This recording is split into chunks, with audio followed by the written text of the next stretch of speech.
السلام علیکم، آپ دیکھ رہے ہیں اسلامی زندگی channel. Please watch and subscribe now. شکریہ۔ رب اشرح لي صدري ويسر لي أمري واحلل عقدة من لساني يفقه قولي. الحمد لله رب العالمين والصلاة والسلام على سيد الأنبياء والمرسلين. أما بعد فأعوذ بالله من الشيطان الرجيم. بسم الله الرحمن الرحيم. إن الله وملائكته يصلون على النبي يا أيها الذين آمنوا صلوا عليه وسلموا تسليما. اللهم صل على سيدنا ومولانا محمد وبارك وسلم.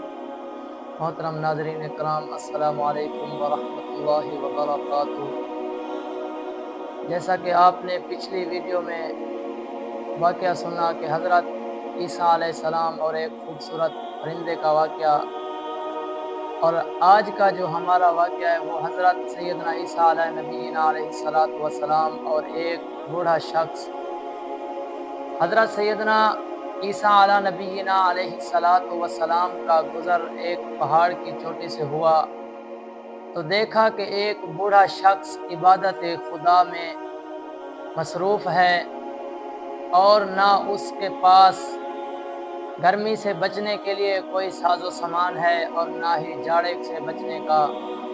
آپ نے بوڑھے کی یہ بے سر و سامانی دیکھ کر فرمایا کہ بڑے میاں، اگر آپ کوئی گھر یا جھونپڑی وغیرہ بنا لیتے تو دھوپ کی گرمی اور جاڑے کی تکلیف سے بچ جاتے اور اطمینان کے ساتھ عبادت خدا بندی میں مصروف ہوتے یا عبادت خدا کرتے۔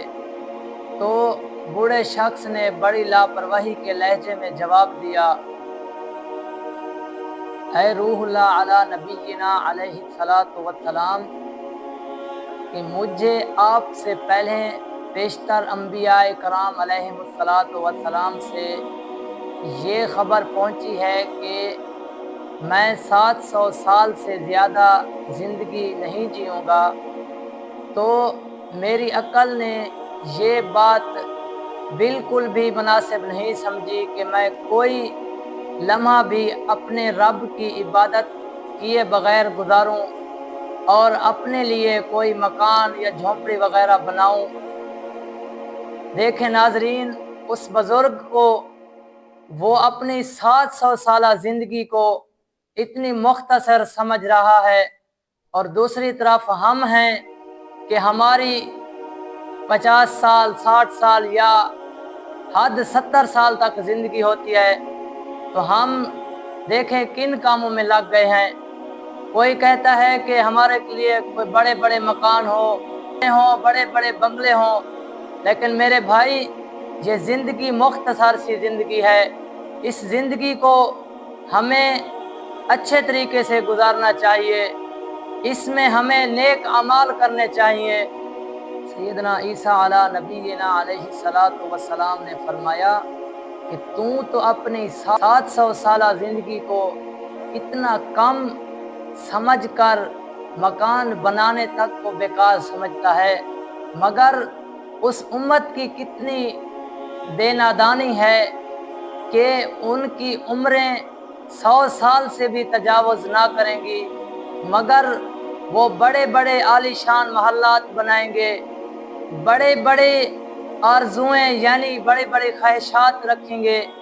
وہ کون سی امت ہے میرے بھائی؟ وہ ہم ہی ہیں، یعنی امت محمدیہ علی نبینا علیہ السلام ہے۔ ہمیں اس حکایت سے یہ سبق ملتا ہے کہ ہمیں اتنے بڑے بڑے منصوبے نہیں بنانے چاہیے، اتنی بڑی بڑی خواہشات نہیں کرنی چاہیے، سوچنی چاہیے کہ ہم اگر کسی شخص کو دیکھیں کہ اس کے پاس ایک موٹر سائیکل ہوتی ہے تو ہم سوچتے ہیں کہ کاش ہمارے پاس بھی ہوتی۔ کسی کے پاس بڑی گاڑی دیکھتے ہیں تو ہم کہتے ہیں کہ کاش ہمارے پاس بھی یہ بڑی گاڑی ہوتی۔ میرے بھائی، یہ گاڑیاں، یہ مکان، یہ محلات، یہ یہیں کی زندگی کے لیے ہیں۔ ہمیں آخرت کی زندگی کے لیے نیک اعمال کرنے چاہیے۔ آمین بجاہ نبی الامین وآخر دعوانا الحمدللہ رب العالمین.